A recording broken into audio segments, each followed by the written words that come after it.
Quien no conoce su historia está condenado a repetirla.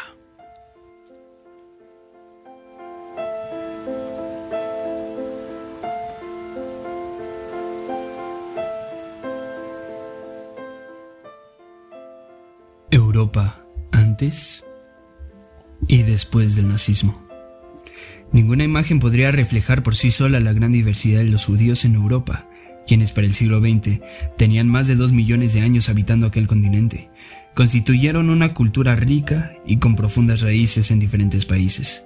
Los judíos construían un grupo heterogéneo, pertenecientes a distintas clases sociales, dedicados a toda serie de actividades, con varias filmaciones políticas y creencias religiosas. Habían judíos tradicionalistas, observantes, laicos y progresistas. Algunos residían en algunas grandes ciudades, otros en pequeños pueblos y aldeas a lo largo y ancho de toda Europa. Formaban un grupo compuesto de miembros tan distintos entre ellos que era imposible generalizarlos. Durante siglos, Europa era sinónimo de modernidad, pues se había consolidado como el continente más próspero del mundo, llamado la cuna de la civilización. A finales del siglo XVIII, siguió un movimiento que reivindicaba la ilustración, la emancipación y la plena integración de los judíos al continente europeo. Gracias a ese suceso, miles de judíos participaron en el auge cultural y científico de Europa. Paradójicamente, de la mano de la modernidad y el progreso, nacían ideas extremistas como las teorías de superioridad racial y el fascismo. Hacia 1933, aproximadamente 9.5 millones de judíos vivían en Europa y componían el 1.7% de la población. La mayoría vivía en el Oriente, Polonia, Rumania, Hungría y la Unión Soviética. Eran los centros donde los seidles, ciudades predominantes judías, habían proliferado en número y éxito.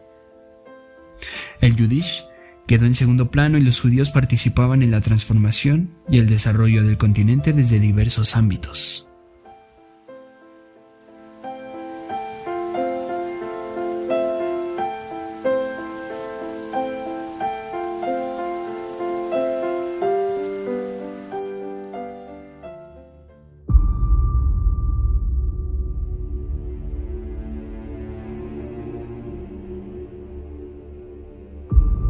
Régimen nazi. Era el año de 1918 cuando la Primera Guerra Mundial terminó con la gloria y el esplendor de Alemania. En su lugar quedó la destrucción y miseria.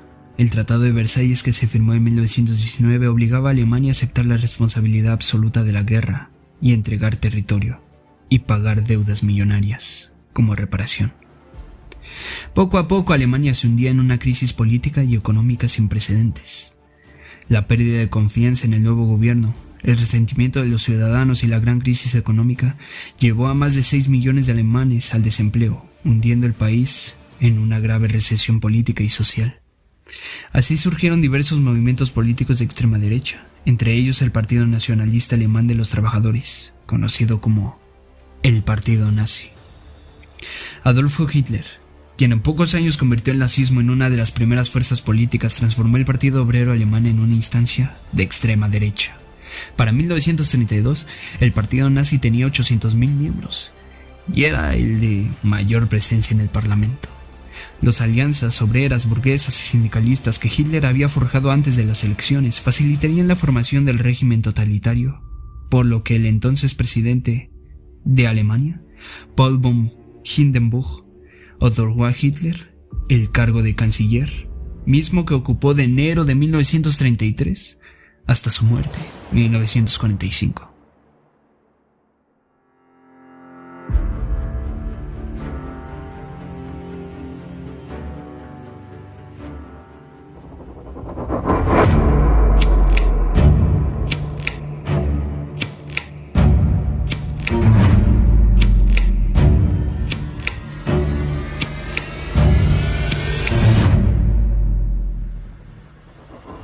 Persecución legal.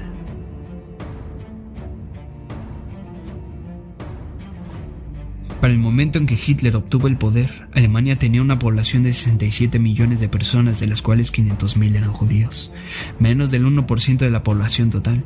Sin importar su presencia en los diferentes ámbitos sociales y profesionales, Los judíos fueron relegados, violentados e incluso humillados por las políticas nazis y por sus congéneres.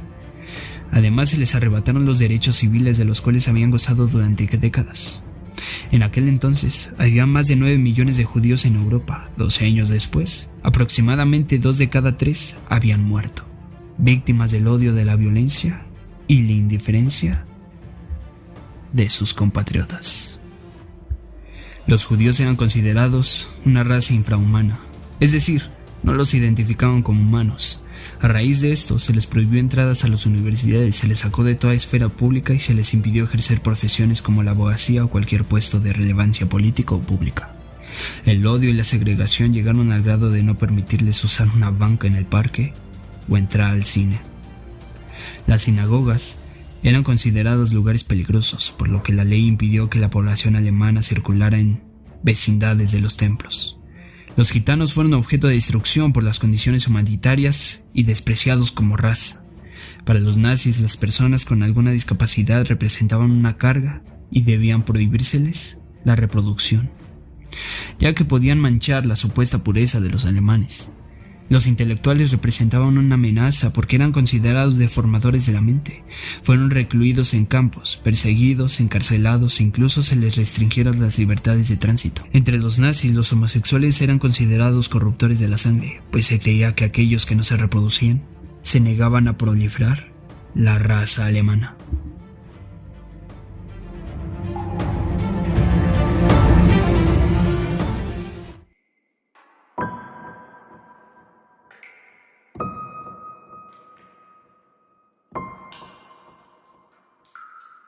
Mediciones raciales. Para dividir a la población, los nazis efectuaron una serie de mediciones físicas con las que buscaban diagnosticar los rasgos deseables de un alemán. Realizaron comparaciones en tamaños de cráneo y de nariz, examinaron colores de ojos y de cabello. Así establecieron quiénes pertenecían a la supuesta raza aria y como resultado afianzaron el proceso de segregación.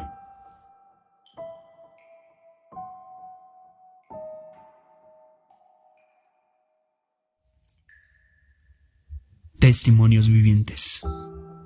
Benno Hermer y su familia fueron deportados al gueto de Lons, donde lucharon a diario para encontrar comida. Todos menos Benno y una hermana que encontraron después de la guerra murieron. Benno sobrevivió y una serie de campamentos y luego ayudó a rastrear a los criminales de guerra. Vida en los campos de concentración. Él describe como: a donde quiera que fueras, podías ver cuerpos muriendo, y eso se convierte en parte de ti, ¿sabes? Al principio 2, 3, 4, los encontrabas y era como un shock, pero después los encontrabas y era como parte de ti, como parte de tu naturaleza. Quiero decir, tú veías a un cuerpo y luego tú solo te desasociabas completamente de eso. Era completamente alguien más. No tiene nada que ver contigo. Los desechos fueron tremendos. Habían desechos incluso en los edificios donde nosotros vivíamos. Me refiero a que en el invierno los baños estaban congelados. Y luego las heces y la orina por todas partes se desbordaban allí. Y algunas veces ellos te llevaban a trabajos forzados, lo que significaba que un accidente había pasado. Ellos nos llevaban dentro de una casa, los alemanes venían y ellos nos alineaban a todos. Y ahí era, tú sabes, eso era como un semicírculo. Estabas parado en un semicírculo. Y había una señorita ahí, con un niño, y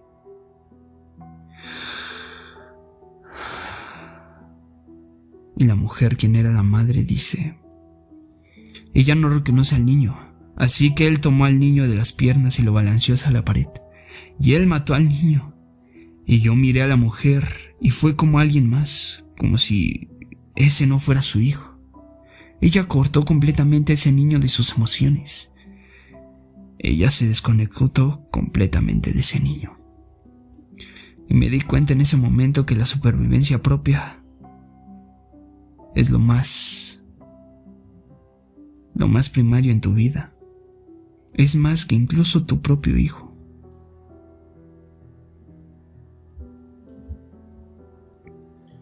Ellos nos llevaban dentro de una casa. Los alemanes veían y ellos alineaban a todos.